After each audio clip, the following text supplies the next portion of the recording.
In today's video, we're going to look at DISA STIG scans by defining them, and then we will see how they're performed in Nessus. Welcome to Siberian Sentry. I'm your host, Cypher Jack.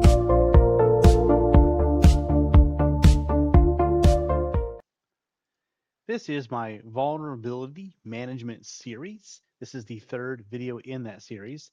The first being the unauthenticated scan, followed by video number 2 being the authenticated scan, and then this DISA STIG scan.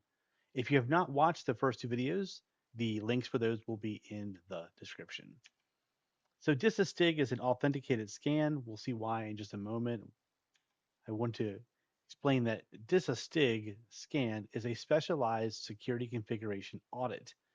It's treated sort of like a template, it's already built.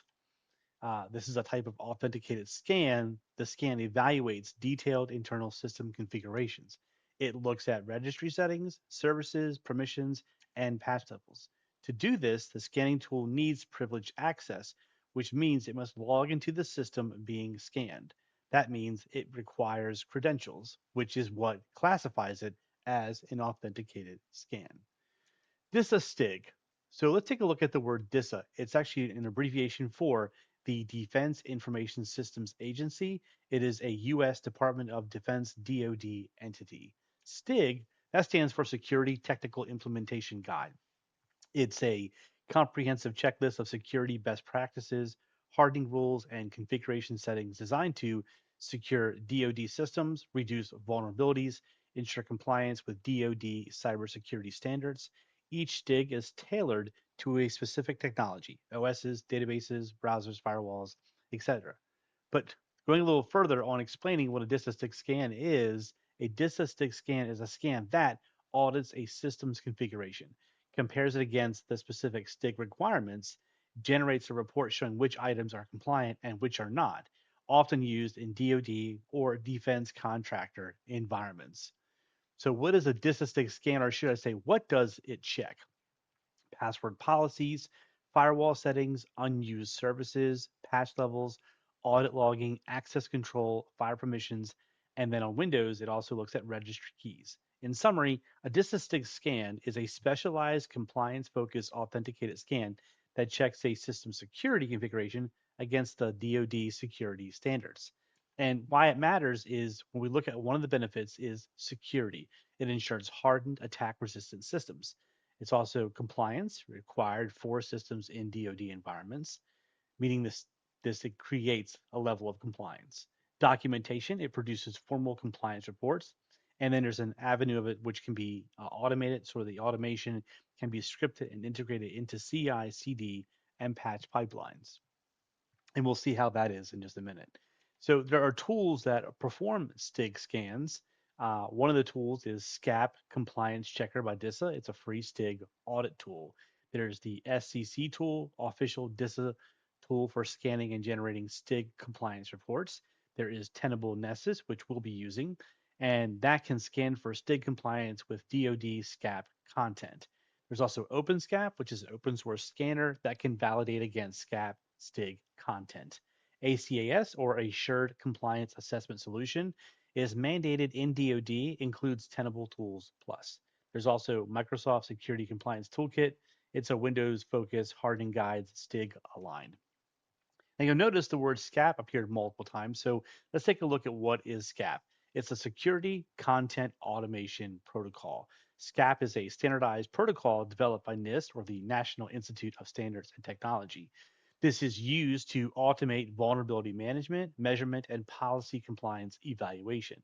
DISA uses SCAP, or the Security Content Automation Protocol, to help enforce and validate compliance with Security Technical Implementation Guides, or STIGs, across Department of Defense systems.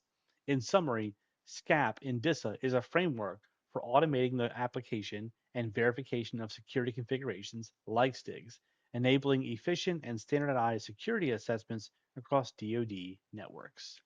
Now that we have a basic understanding of what a DISA STIG is, let's go through the steps to see what we need to do in order to set up a DISA STIG scan to run. We will then look at a report which will provide us an idea of the information that something like this would provide when it was completed. All right, so here we are. We're in Nessus now, and we're going to look at, uh, we're in a series called Vulnerability Management. So we're going to select that one, and it's going to bring us to a dashboard. We don't need to worry about this. We're just going to jump right over to scans. And if you've watched the two prior videos, this will look familiar. And you'll notice that we've sort of added steps each time we created one of these scans. So like in the unauthenticated, all we did was, hey, is ping on, let's turn on use fast network discovery. We ran that scan. It was a very external scan, and we looked at that report that it generated. And then with authenticated, we did the same steps, except for we added on credentials, which allowed it to log in as a user on the network and run that scan from inside that particular VM to find any more deeper potential vulnerability threats. In this one, we're going to add on some more steps. But instead of starting with create scan, we're going to create scan template. And over here, we're going to select advanced network scan. And we're going to name it. So we'll name it the DISA STIG scan. And then we're going to scroll down and we're going to turn on some of these Windows options here, which is start remote registry, enable administrative shares, and start the server service during the scan. Move over to discovery, and here we are. There's ping. We're going to keep that on. We're going to turn on the used fast discovery network discovery again, but this time we're also going to throw on the TCP port scan. And we're going to jump to assessment and turn on the perform throw test. And then we're going to jump down to credentials. So some of it was familiar, some of it's new. In our credentials, this will be exactly the same as we've done before. We'll pick our host. We will select Windows, and then we need to select our user, which we have is CipherJack. And then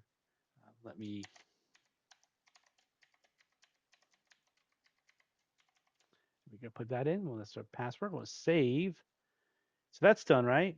So how do we get the DISA STIG? Where is it different at? And that's where we go to compliance. We select the add compliance audits. We have to do a search for it because this list is pretty long. So we'll just search DISA Microsoft Windows, and there we go. It narrows it down to this list. We're going to select the the Microsoft Windows 10 STIG, and this information that it brings up, we're not actually going to edit any of this. We're going to keep it just the way that it is, but it allows you to see that you can change things like your password history, the window text that's initiated at logon, maybe warning you that you're accessing a U.S. government information system. Because remember, this is a DoD, the Department of Defense compliant template. So we'll save this here. And there's also plugins. There's nothing there for us to change. I mean, I'll show it to you. Uh, here's checkers you can turn on and off. And there's a second page, but again, we're just going to save it. And then it'll bring up some notifications like, hey, you've successfully done this. You'll see that in your scan templates, there is the CipherTech statistic that we had created. So now we're going to go back to scans and we're going to select create scan. And this time we're going to go over to user defined, and that's the one we just created. So we're going to select that one and we're going to give it a name. Again, CipherTech, DISA STIG. And that's all we're going to do. It already has everything else. Oh, wait. So I'm sorry. We have to change our scanner to the local scan engine one because that's what we do inside the cyber range here. So, but there's nothing else we're going to do is what I mean. We're not going to be, you don't have to do credentials or anything like that. It was all built into the template we used, but I still need to give it a target. So we're going to go get that right now. Copy the private IP. Back over here, that's our target, and we're just going to save it. It's that simple. And then we're going to launch. See here, it gives up a little successful. We're going to launch this because it says it's empty. There's nothing in there. We're going to launch this.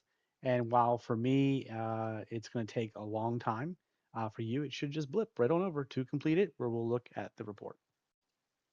All right, so here we are. The scan is completed for the DISA STIG. Let's go ahead and click on it and see what, from just a snapshot, it gives us 3 critical, 3 high, 9 medium, and 1 low. So this is a good scan.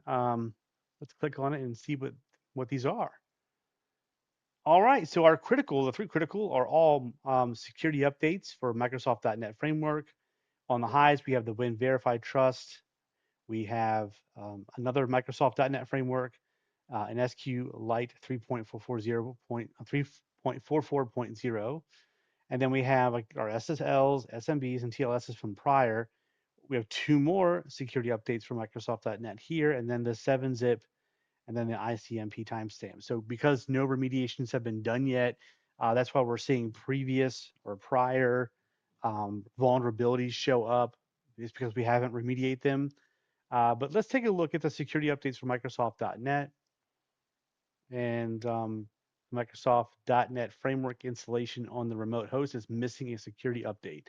It is therefore affected by multiple vulnerabilities, and then it starts to highlight what vulnerabilities those are, how someone could take advantage of them potentially, like an attacker can inject arbitrary commands to the FTP server, and this would create problems on your network. So the solution, just update your Microsoft security update for the .NET framework. It's that simple.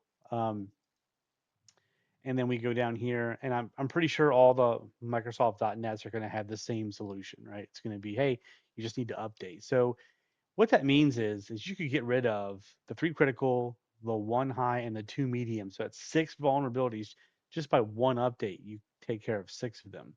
For the Win Verified Trust signature, if I remember correctly, this is the H key registry keys. Yeah, registry keys. So you would need to go through the process of resolving that. This is what you would include in your report to, say, the server team to get them to fix these things. And then there's the SQLite, probably also, oops, I clicked the wrong one. I clicked the SSL. Reconfigure the affected application if possible to avoid use of medium strength ciphers. I think we already looked at that one in the last scan. I wanted to click on this one, which is probably just simply an update as well. Yeah, see, upgrade to SQLite 3.49.1. What tips it off is in the beginning, it's already telling you that you're using a version number, right? So most likely we know that just by clicking on this, the resolution is simply an update that's missing. So you would include this in your report for your DISA STIG scan that you've done and try to get these remediated. So you've seen an unauthenticated scan and what that report produces. You've seen what an authenticated scan report produces, and now you've seen what a DISA STIG scan produces. If there's any other interesting things you are curious about vulnerability management related, you can definitely let me know and I will research it or simply do a video on it for you. But for now, I guess that discloses and ends our series on vulnerability management scans. That's all for today's video. Like, subscribe, and ring that bell if you want notifications of future content. This is Cypher Jack signing off.